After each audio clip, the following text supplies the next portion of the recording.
Hi, I'm Sarah from The Upcoming. An absolute pleasure to be able to speak to you. Maybe you can kick off with a brief introduction to The Cellar. If people are going to watch it, what can they expect? Yeah, well, it's a fun genre horror film about a woman named Kira Woods who loses her daughter. Her daughter goes missing in the cellar in this new home that they've acquired, and it's really a mother's journey to rescue and find her daughter who's been captured by an ancient evil. So a lot of fun jump scares, a lot of great roller coaster ride of um, that typical horror, scary stuff, and but it's also very beautiful too. It's very atmospheric, and it's just a fun film. Mm. And to me, it sort of feels like it has that feeling of a horror film, kind of like from yesteryear a bit, like, the kind of the sort of classic haunted house sort of Yeah. setting. So Yes. what was the appeal for you in being involved with the film? Yeah, I mean, I did think it was an elevated version of that, because obviously that haunted house has been done before, but I think there is something really scary about the place where you should feel the most comfortable ends up becoming the most scary place that you're around. So there's something to that which is really appealing and interesting. But I really the biggest thing for me was the idea of playing at this point in my career a mother, because I am a mother, and I just felt very connected to the idea that you'd kind of go to the ends of the earth to save your children, and it also lends itself to the realism of going through and getting to the darkest spots to take care of your children. I mean, every time you watch horror films, sometimes you're like, what are they doing? Why are they going down into the cellar? Why are they doing that? But you can believe why a mother would do it to protect their children. So then it sort of opened the gates to go, oh yeah, this makes complete sense to me. And this is a journey I want to take. And also, I really, without giving anything away, there's some really great twists in the film that I didn't see coming and I thought were very clever. So hopefully audiences like that as well. Mm. And what about working with Brendan as a writer director? What was he like to work with?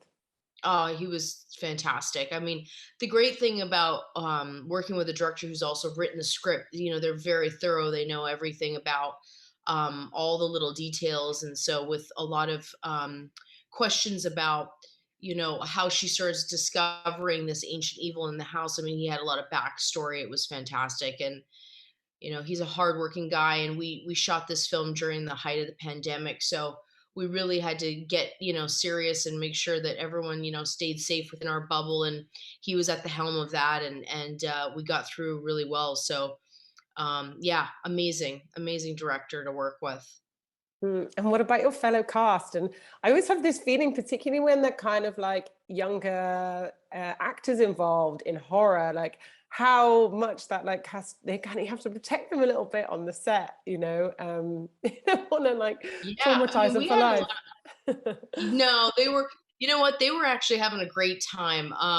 But it was amazing because I started my career at their age as well. So Dylan, who plays Steven, my son in the film, I was 11 when I started acting, and he's 11, or was 11 at the time we were filming this. And then Abby, who plays my daughter who goes missing, she was at the same age as I was, doing 24, and sort of being the daughter in distress. So it was interesting to be able to relate to these kids on the level of like, I've been there, I've done that. So we had a lot of great conversations together, and it just seemed so weird to go sort of full circle, you know? And what was the shoot like? What were some of the highlights and maybe the more challenging bits to film? And yeah, it must have been weird being in the pandemic because that obviously just adds Yeah. an extra layer of everything. Well, to be in Ireland and to not go to a pub, I mean, that might be a crime in Ireland. I have a feeling. So yeah, that was just a tragedy in itself. But no, you know what? It was beautiful to be able to get away and to film something during the pandemic. A lot of people weren't, obviously, and to get to sort of be in the Irish countryside was such a highlight for me. And I mean, I have roots of my own in Ireland, on my mother's side. So it was just I just felt really at home, and it was just a beautiful experience. And we there's not a lot of CGI in this film, so a lot of the locations were in and around Roscommon and in the middle of the countryside in Ireland. So it is beautiful. So we get to sort of see what we were really experiencing at the time, especially the house itself, which has got its own history. Yeah, did it feel creepy at all? Did you ever Oh, find yeah. for sure. Yeah, it was really, like, and you know that you got that, like, misty sort of Irish rain that comes in the fog, and, no, it really set the tone for sort of this eerie vibe, but, and the house itself had so much history too. Absolutely, it felt like we were, it didn't have to stretch very far to make it feel scary, that's for sure.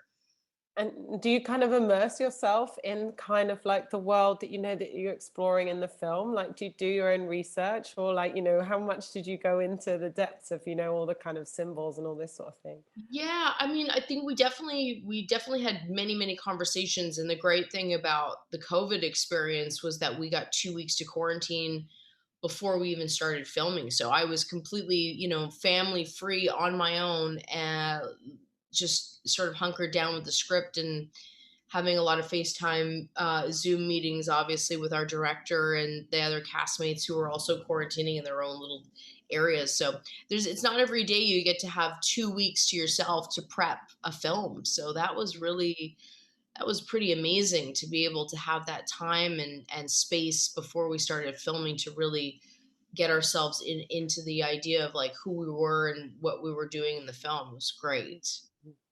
And, have you been able to watch it, back? Because I wonder when you're making a horror as well, of course, a lot of it's there when in the shoot, but then so much is also added in after in terms of the sound design and sort of, Yeah. the more creepy aspects of it all. So does it almost feel like a different thing when you actually watch the film back?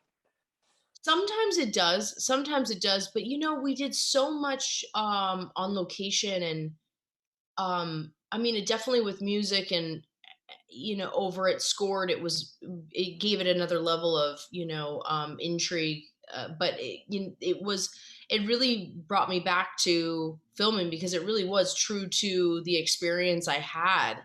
And yeah, just looking back at it, it just really does look beautiful. And the movie, like I said, is very atmospheric. So all that, sort of creeping along the hallways and creeping down the stairs, we were very much doing all of those things. So it felt very real to me at the time. So but yeah, it was, watching back, it reminds me of just the great experience. Whereas other people watch it scared, it takes me back to that time when we were filming. So you don't have to keep the light on at night when you go to bed now. You haven't Well, the freaked yourself out music too is a little creepy. Yeah. Yeah. I definitely couldn't watch it in front of my daughter. That's for sure. much.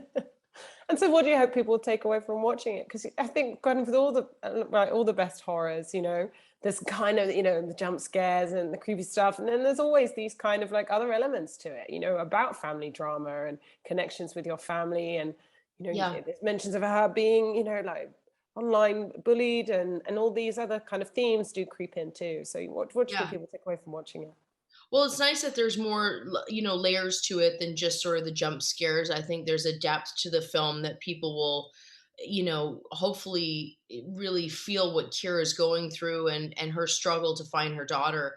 So there's that element. But really, I hope people take away sort of where I'm at in my career now, and playing these characters that are more motherly and less childlike. So there's a maturity to myself, and hopefully they get to experience that. And but hopefully at the end of the day they just enjoy the ride of the film, because it is a fun one.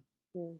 And how do you reflect on your kind of you've had such an amazing career so far, and you have this kind of reputation as the scream queen, and so how do you look back on all those roles you've done, and where you want to take your career next?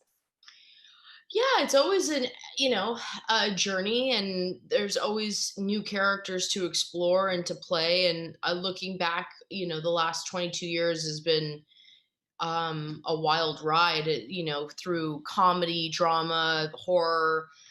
I like to think that I've sort of dabbled in a little bit of everything from, sitcoms to the 1 hour dramas of television, and then different genres of film and romantic comedies. And I just like that, to try to constantly be, evolving and also challenging myself to try new things. And so yeah, it's I think for the future going forward, I hope it's a lot like the last 22 years, and that, really trying new things, and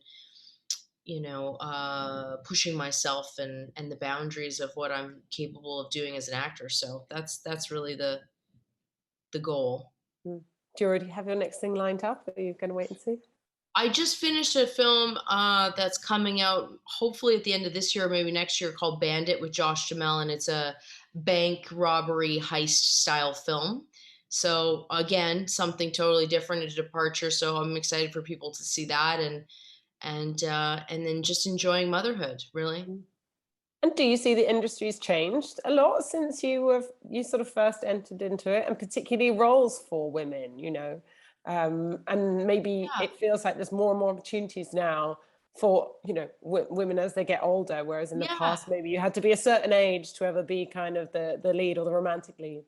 Right. Yeah, I think yeah, I guess I'm a product of, a good timing, right? Lucky that doors have opened, and roles have shifted, and yeah, women are being, stories for women are being told in a bigger way than they used to be.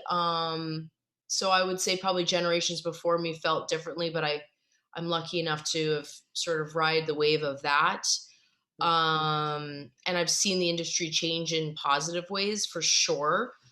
Um, but yeah, I think the only real big difference is sort of this new frontier of streaming, which has been kind of a wild thing to sort of see and live through. And when we were doing 24, I mean, with even just recording and like DVR, all this stuff, like, that was really just a groundbreaking thing in itself. So now to be able to like watch TV on demand as we do has really changed the climate for television. I mean, it really has changed and melded film with TV in a way that I don't think really was there when I first started.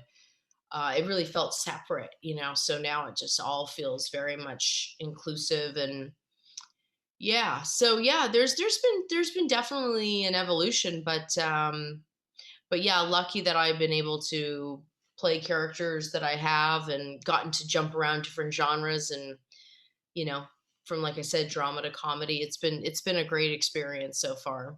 Mm. Would you ever go into directing, writing? No? Oh, my writing skills, I don't think, are up to par. And certainly don't have any time to direct at this point with two young children. So, but no, I mean, I'm always open to things. I'm still, I'm still really finding amazing things in my acting, and I'm really still enjoying that process. And I never say never to things, because I definitely think I could do it. It's just a matter of feeling like you've got the right story to tell, and wanting to tell it. So yeah, I'm just right now still focused on the acting side of things. Mm. Amazing. Well, I think I'm out of time, but it's been an absolute pleasure to speak to you, and can't wait for everyone Yes, else to likewise. see the Cellar on Shudder. So thanks so Yay. much. Lovely to Thank talk to you. you. Thanks, Alicia.